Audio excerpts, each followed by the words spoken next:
What do you think is a movie snob? So the way I constitute it is like you're quite judgmental towards someone's taste. But I think that's normal. So if we take movie out of it, you're gonna judge someone based on their music taste. People argue about football. My team is better than your team. A part of me is slowly starting to think my taste in film is a little bit better. Oh.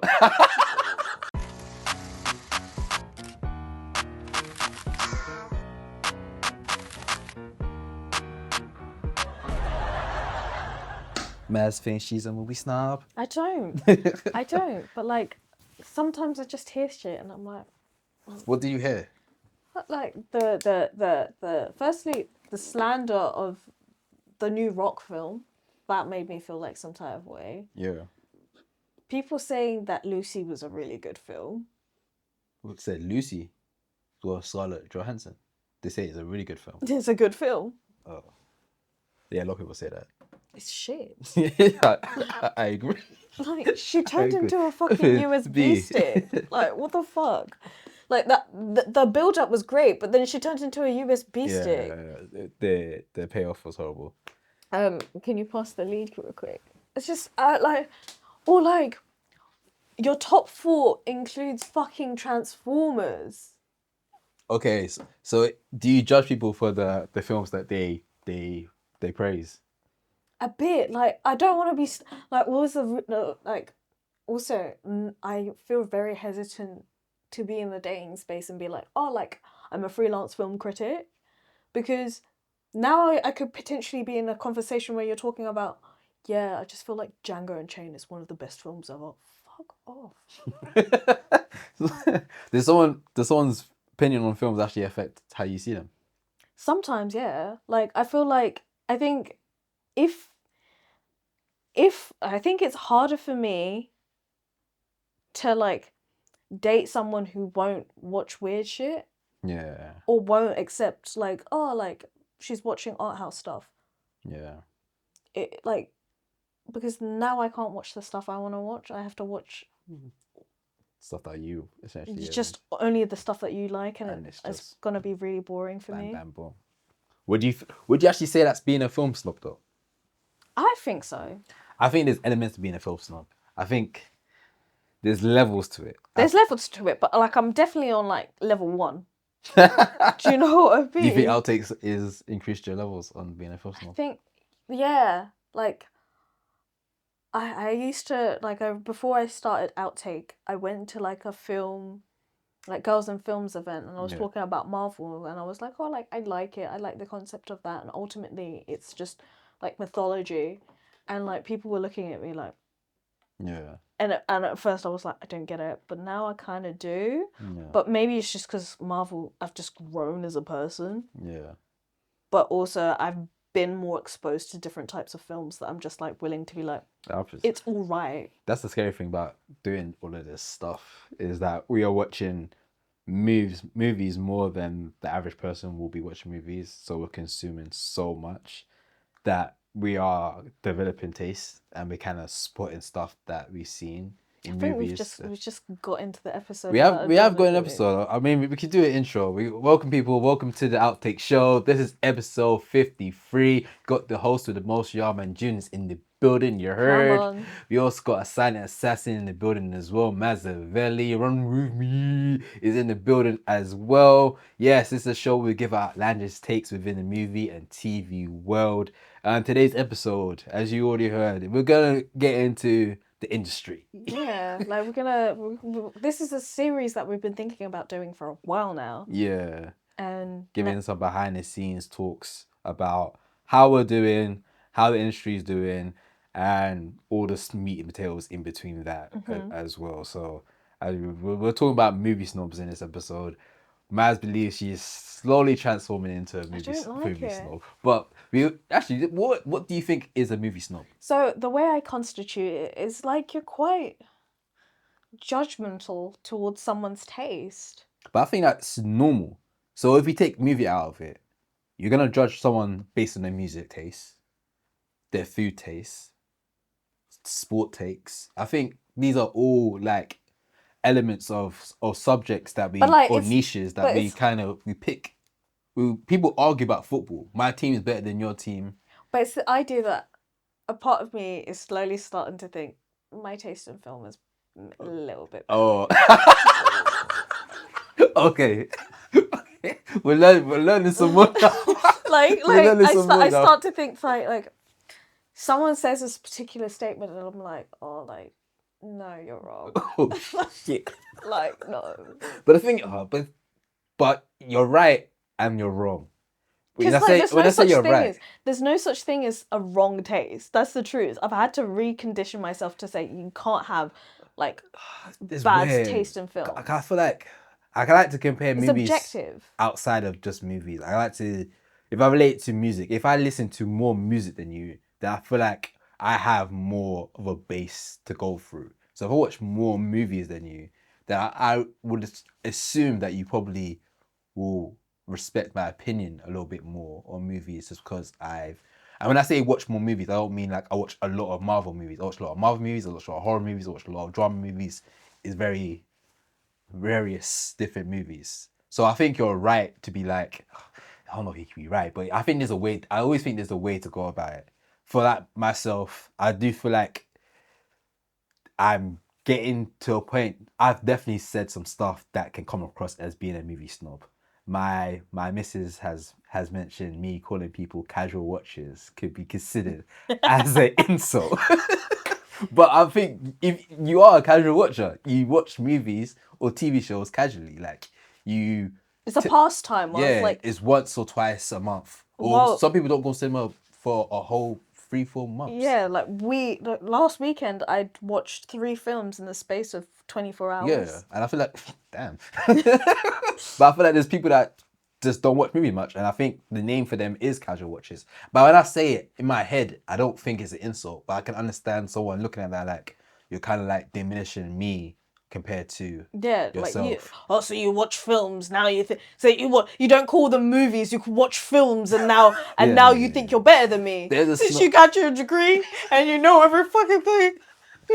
I do think there's a snobby aspect to it, but I think for us we have to do the work to find a way to describe things without coming across as being like douches about it, which is hard. It's hard to do because like even for me it's like I do find myself being judgmental when certain people I get offensive, or I get defensive, I should say, when people diminish a film that I think is creative and kind of goes out the norm. And I feel like when people... I think I've witnessed this. Yeah, you have. Yeah, I witnessed this. But I feel like when... The reason being because I feel I'm a huge supporter of cinema. This is going to sound very corny and very movie buffy-ish, but like I support cinema. I support people going to the movies. And I think there should always be a place for everyone to have their type of movie in a cinema. And I think niche films is a sub-genre that people tend to enjoy, and I feel like that should be championed just as much as the blockbuster films. I think more. I think so as well, because blockbuster films will always get championed because the money behind it will always get the They've got marketing. They have the marketing. Yeah. So when people that kind of like disregard those type of movies and make it seem like it's trash, then I get defensive. And I'll be like, come on, guys, we can't just watch the same type of movie all the time. We need something that's slightly different, that challenges us. But I understand that stuff that challenges us or stuff that is different it doesn't hit all the time. I can admit, there's some misses. Yeah. But we have to be open I think also, like, it's important. And I think this is something we've had to learn while we've become what we are now. Yeah. Is that, like, you have to take a bit of the good and the bad. You have to watch a terrible film to realize what you do like in a film. Yeah. And I think because people aren't willing to watch something that weirds them out or completely open themselves to it, that's what kind of narrows it. And so for me, I'm like, I respect that you have that opinion, but you're not really opening yourself up to like what is out there. Yeah. That being said, do you feel if someone was to trash or even like... But to trash talk Luca Guadagnino, I'm scrapping. I'm scrapping. That's my homeboy. Oh, no. No. I know he might be like a horrible director to work with or whatever, based off of some of the stuff I've read, but I don't care. That's Like, he is probably one of the best directors we've ever had in terms of giving a wide perspective. Yeah. Would you say someone that watches blockbuster films, do you feel like they have, do you think they have the right to say any opinions about niche films? No, the reason why I say this, yeah, because there's a podcast called Escape Pod. This is an American podcast that I've used to watch quite frequently. So it's two, I'll say nerds. I think they call themselves nerds, so I think they won't take offense to the saying they're nerds. But it's two white nerds that are from America. They come from the Comic Con world, and that's another thing. Because of Marvel entering the cinema world, we get a lot of people from that background coming into the cinema world giving opinions about movies. So that's why there's a lot of conflict with people saying. So they all say stuff like The Greatest Showman is the greatest movie of all time, and they'll get killed for it. They'll say Avenger. We had someone on. We had Aladdin say Infinity War is one of his favorite films ever. People will say that, and a lot of movie critics will get offended by it. And I don't know. It's a very weird thing because they're coming from their side of what they watch, and then you have the other side that watch what they watch. I think so. There's always going to be some form of conflict. That's the amazing, not to sell ourselves, but that's the amazing thing about Outtake. Dang. We try to like find a balance between the two, but most importantly, when it comes down to it, we really focus on the art. Yeah. I think the arts. I think we've done a transition with the Outtake platform in terms of. I think it was very heavy of just talking about blockbuster films or whether a trending film was out.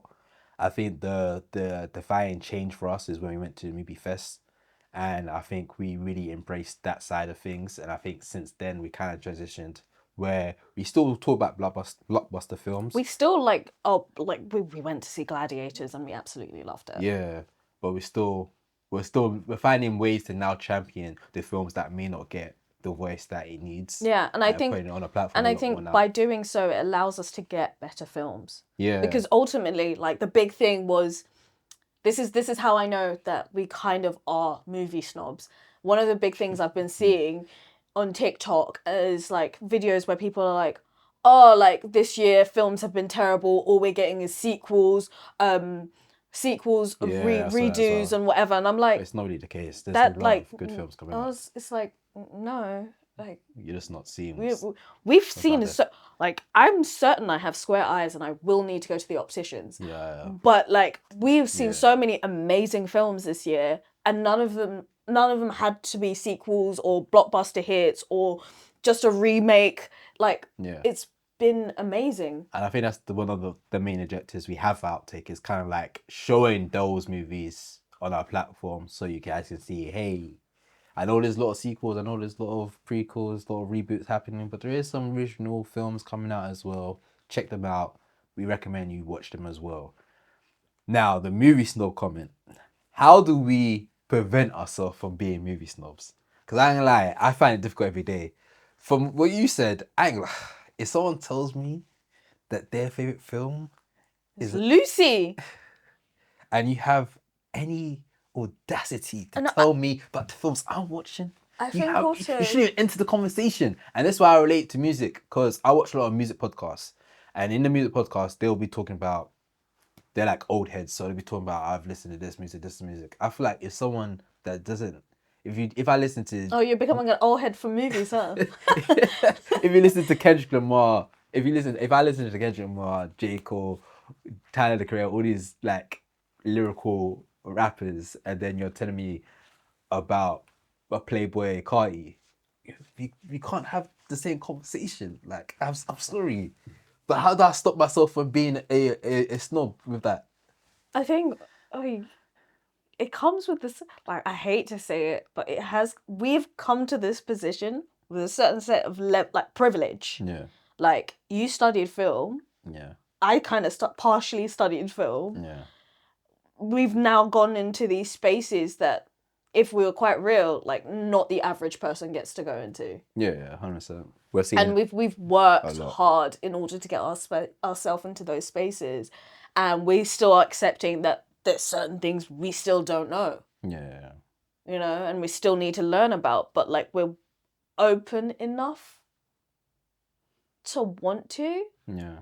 And I think it's trying to cater a space where we realize, okay, like, we've got this privilege. This person hasn't said anything, hasn't said something that we don't necessarily agree with. Let's try and find a way of, okay, so you don't like art houses, but have you checked out this before? Because if you check out this, you might like this. Yeah. And then that's how we do it. It's like what we said, like the other day we were talking about how Furiosa was one of the most amazing films, and I think it was completely dismissed as a blockbuster film, but it's a great introduction into art house. Yeah, 100%. Yeah. But that's the thing about you casual watchers out there. You lot, you lot don't give a. But the thing is, they will say, "That's not my bag. I'm not into that." They're just- I need a moment because he's just like really annoyed me. Just talk, Junior. they thing is, we need to find. I don't think we'll ever find a true balance because I'm gonna use the casual watchers because that's the term that I don't think is a bad term. Let me know in the comments below if you think it's a bad term. But I think casual watchers, they watch what they want to watch, and that's the reason why they're casual watchers, because they don't really care too much about seeing other types of films, and I think that's a disservice. Yeah, To themselves. No, and I get that because it's like going to an art gallery. The whole exhibition is free. Yeah. But you're only choosing to go to one particular artist. I think that's the best analogy. And I think the world is filled with amazing art. And the only way you can truly appreciate one artist is to go to the person that inspired them, go and see who else they inspired, and just seeing the prevalence of art that's around you. And so for me, I've had to train myself to not be a snob about it by saying, okay, well, that's why you do Outtake. Yeah. That's why we're here. We're trying to kind of bridge between, okay, so you have just dabbled into your first art house. Maybe check this out. Like, for example, Aladdin wasn't necessarily into Saltburn at first, but then he kind of liked it. Yeah. And he didn't know about challenges, and he was like, okay, I get why you liked it. Yeah. I like it. Yeah. That's definitely true. In closing, I think we have snob-esque takes. We're on the escalator. We're on the escalator for real. I think we are trying to find a balance to not be complete douches to people that may not watch movies as much as us. But I would say just to close on this topic here. My best example I can give is Godzilla -1 and Godzilla King versus King Kong. Two films about the same subject, very different. One is a lot more in the indie, having more of a story, which is Godzilla -1, and another one just being an action-packed blockbuster, which is Godzilla versus King Kong. Two films that I both enjoyed for different reasons. One being a great story, another one being just fun action. So I do believe that I do like both parties, but I also think that I can be a snob at times as well, and we'll try to fix it. We're trying to fight for you guys, okay? We're trying to fight for you guys. And I think also, like, we're in a period where there is going to be this mesh of, like, art house, arty based stuff, and big budgets, like A24. Yeah, A24's, right, we have it on the board. A24 has spent probably the most money on these next two films that come out, I believe, next year, which is a Timothée Chalamet film, which is on a ping pong player, and they're both bios actually. Mm-hmm. One's a bio on a ping pong player, and another one's a bio on a boxer, which has the Rock. Dwayne the Rock Johnson. They're both from the Shefty brothers. Yes. Each individual brother is doing their own film solo, and one's on a ping pong player, and one is a boxer. One has Timothée Chalamet, which is one of the biggest blockbuster actors of this year. Another one's Dwayne Johnson, which we know he stacks his records, his stats is on the board. But it's completely different to what he's used to. Yeah. And I think he still said bring in the money though. Yeah. He said. So with the thing with so this is Josh Safdie. Sorry guys, the mic's cut off, but we're back now. Ow. Back and replenished. Yes, you are. You don't know what happened behind the scenes, but we do. So you're saying his performance is compared to hold on, another huge actor? It's been two actually. 2 actors in this film, this new Shefty brother film. Was it Marty Supreme? Yeah, Marty Supreme, which pretends to be like a famous like ping pong player, which is quite random, but can make sense for a Shefty brother to do something like this. Very niche. So he's been compared to as his performance has been likened to Martin Scorsese's Wolf of Wall Street. Nice. And Spielberg's Catch Me If You Can. Okay. Both Leo. Is Timothy Chalamet the new Leo? Is Timothy Chalamet the new Leo? Do you think so? I think he's a good candidate, but I think who else is there then? Austin Butler. And you know what? Yeah, it's still early days, but I think within time we might look at Jacob Elordi a different way. Who said I'd be looking at him a different way? Who says I don't look at him already? Not or Paul Mescal.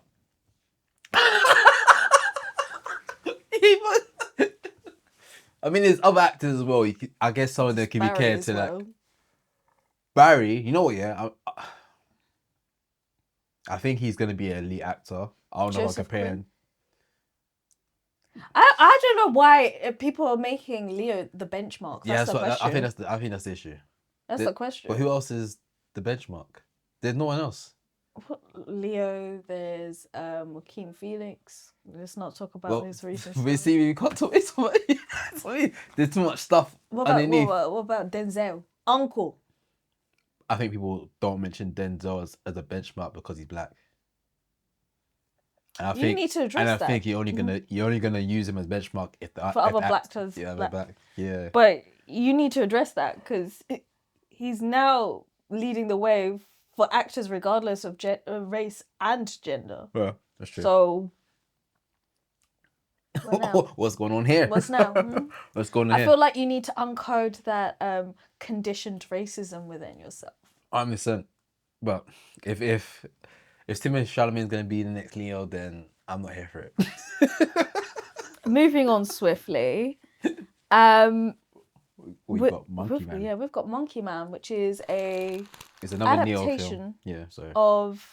Is it a Neo film? It's a Neo film, yeah. It's an adaptation of Stephen King's film and book. Yeah, another one. This guy, he took acid and just wrote a bunch of books, and every week we get another announcement. And they're all tapped. Yeah. Do you hear the real concept behind it? Wait, there's a real concept? As in, there was a scene in it, in the book, that was very graphic. As in, the kids, obviously, they were stuck in like a tunnel, and obviously, the whole cast is essentially 4 boys and 1 girl, and they all thought they were gonna die. Oh, so they did something to the girl, innit? I mean, it was consensual, but they all had sex with the girl in the tunnel, and the kids. The acid he took was hitting, but imagine being acid and you're writing that. But like, why? You think you're gonna die? Why do you think that's the first thing you're gonna do? It's like, okay, so this is a spoiler, but in Blitz, there's a bit where they're in the tube tunnel and it's like the bombs are going off forever. Spoiler alert. I know I already said spoiler, but I really, but like, so the bombs are all going off and the kids like asleep. They're asleep on the train tracks at London Bridge. Yeah. But they're like it's the tube tracks at London Bridge. Yeah. But like obviously the electricity is not running, and he's trying to sleep and he looks down and there's like people having sex. Oh shit. And I'm like, but why would that be the appropriate time to have sex? When you got that itch, you got the itch. No. Like, you're in, like, literally a tube station filled with people. There's children and babies around you. Have some decorum. When you got that roast, you got that roast. But, yeah, that was a digress and a half. That was such a digress and a half. Monkey Man is coming out early next year. It's got Thea James in it. It does. And it also has the same director that did Longlegs. Oh. Sorry. But I do think I still think it's gonna be a fun film. It seems like it's gonna be a wacky, dark comedy from the trailers and snippets we've seen. I think the whole thing is like a cursed item, which is a monkey toy that's cursed Theo James's character since a young boy. With his brother as well. Yeah. So I think it'll be a wacky adventure. I'm looking. We'll see it when we see it. Yeah. We'll see it when we see it. But a film that I'm actually looking forward to is a film called The Witches. This is a movie documentary film. Directed by Elizabeth Sankey? Sankey, yeah. Yeah. It's coming out, I think from this out, it should be out or just days away from coming out. Check out our movie to see if it's officially out to watch. But I'm looking forward to this because I really like the concept. So it basically touches on medieval times about witches, but compares it to a woman being pregnant and the physical stuff that transpires and the mental stuff that transpires because in this day and age there's a lot of stuff that we've known that happens during a woman's pregnancy, but back then that was looked as witchcraft or being like imagine having the postpartum, like you're clearly going through postpartum depression. Yeah. You've just given birth to a baby. Yeah.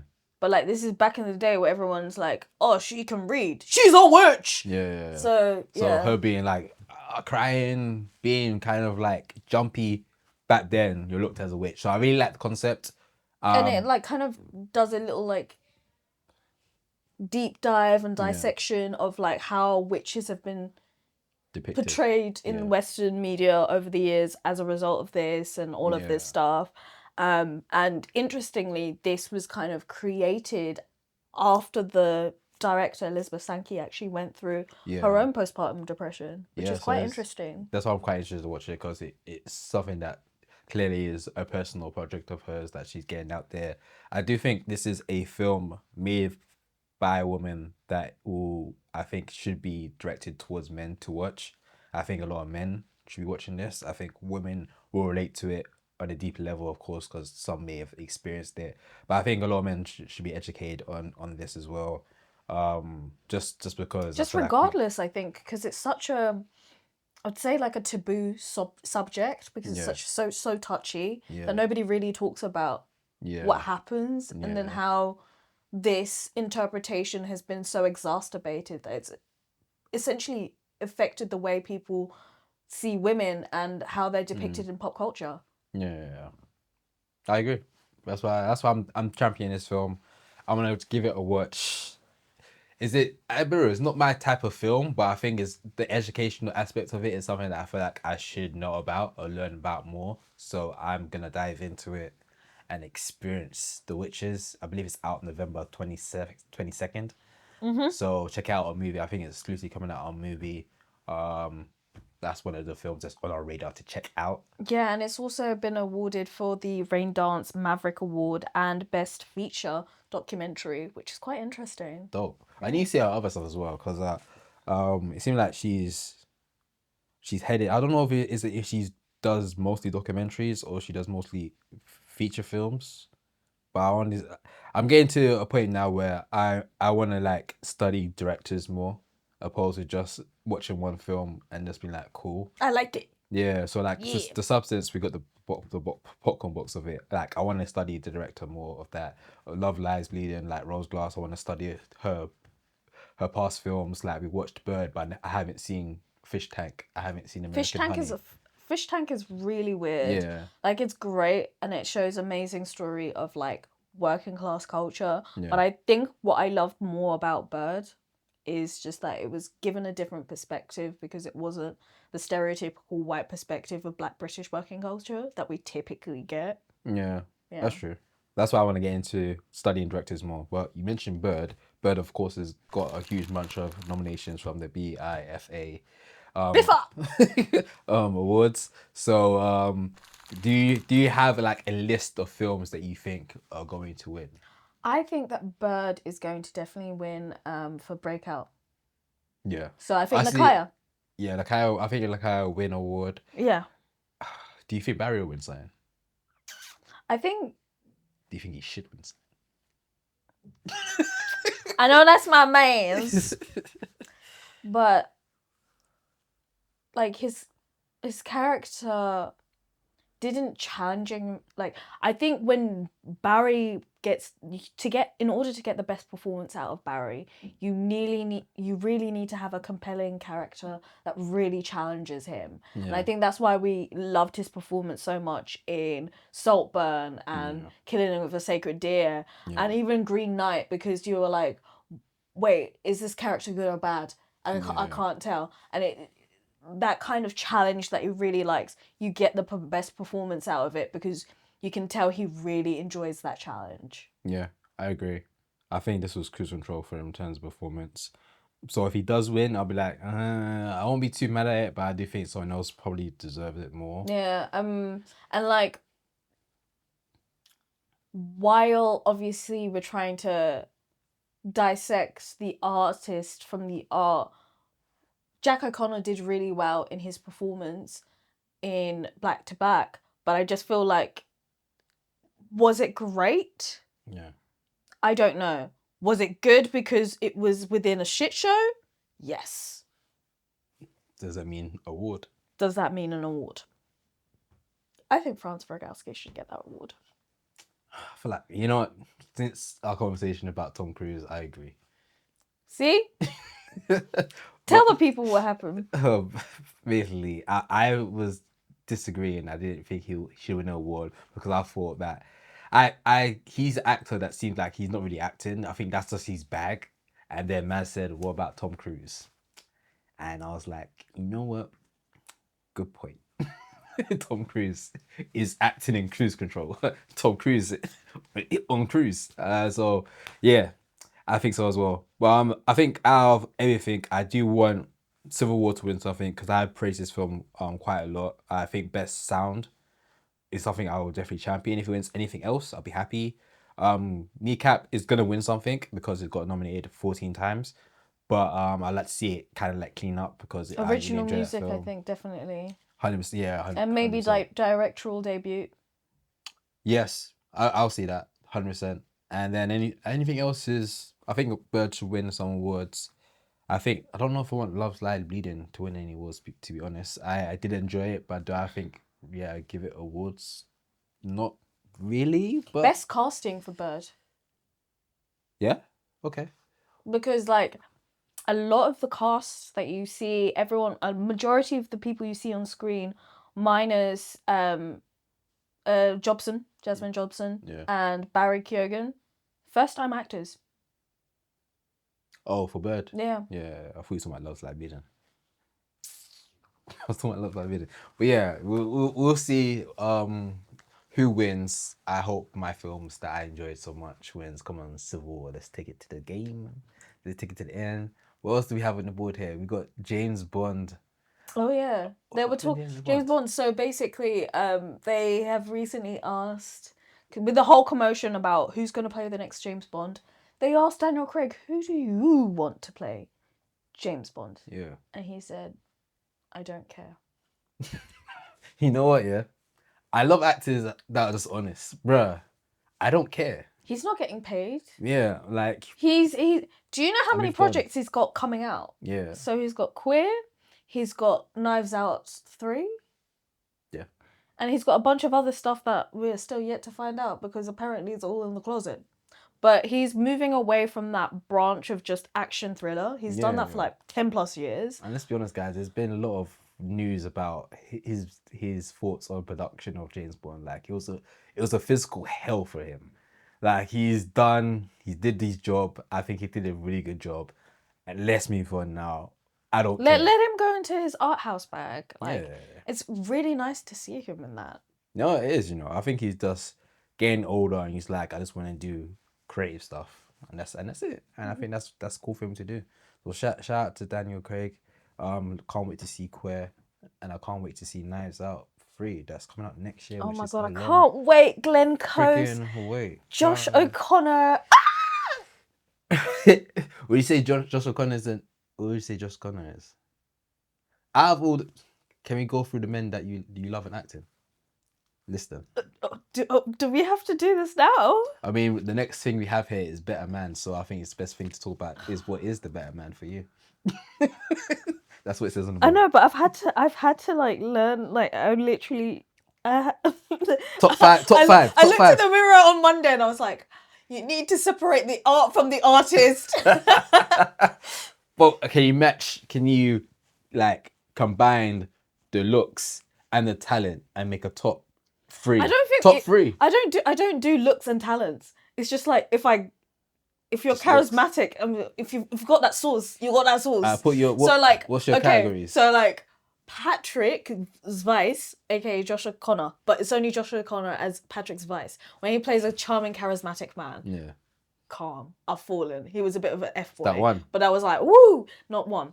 Not one. There's no category of order. Aaron Pierre in Brother. Okay. Yeah. Paul Mescal in Normal People as Connell. Didn't you say he was a bad person? Yes. But I'm just a girl. Also because like when you actually think about it, a lot of male characters are flawed, absolutely flawed. The way they're written, they're flawed characters and terrible people. But then the way that they're written is that you just admire them. Yeah. Romeo and Juliet. Romeo is...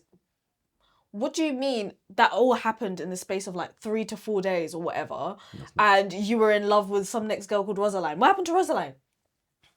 What happened to her?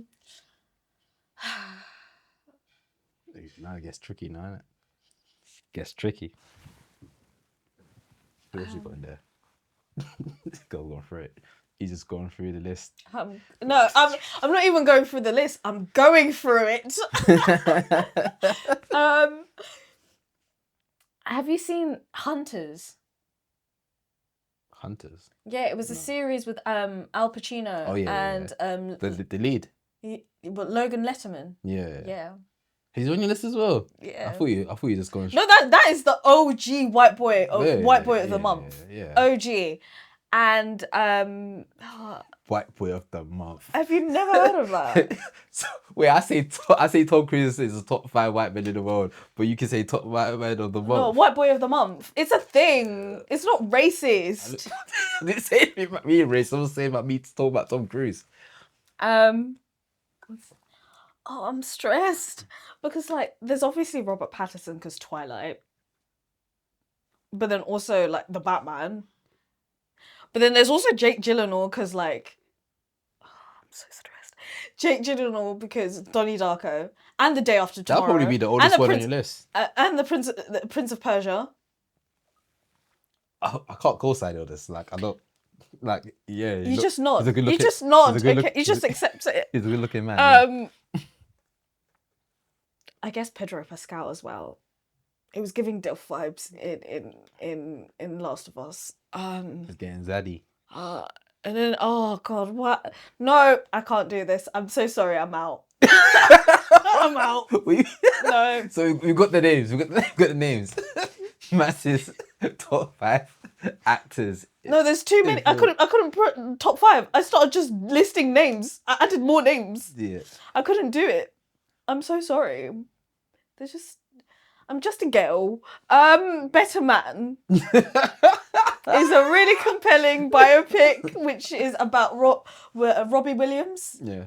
And his it just shows him literally as a monkey. Yeah. So the whole concept behind this film is it's directed by the same guy that done The Greatest Showman, which has Hugh Jackman, Zendaya, and Zac Efron. Which is that's another one. Another one. So the director is doing a biopic on Robbie Williams. When it came to creating the concept for the film, I guess the director spoke to Robbie Williams and asked them just his thoughts about how the direction of the film could go, and just asked them what type of...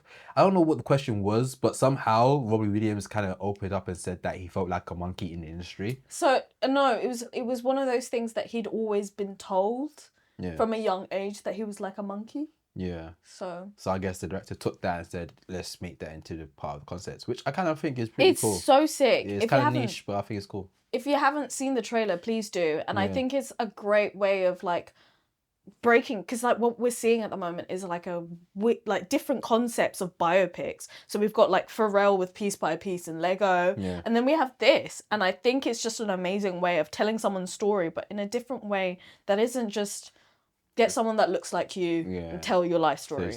Be excited.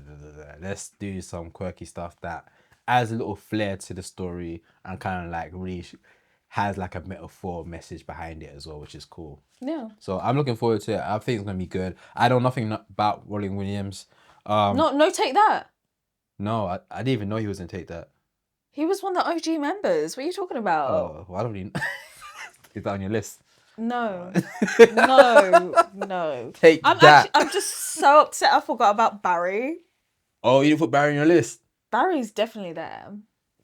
Who's coming out? So this is top 10. No, it's not top 10. It's not top 10. I'm not putting a number on my husband's.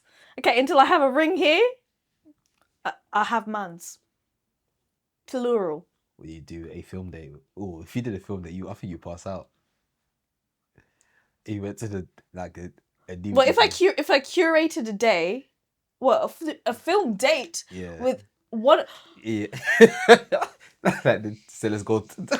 I know Josh O'Connor will.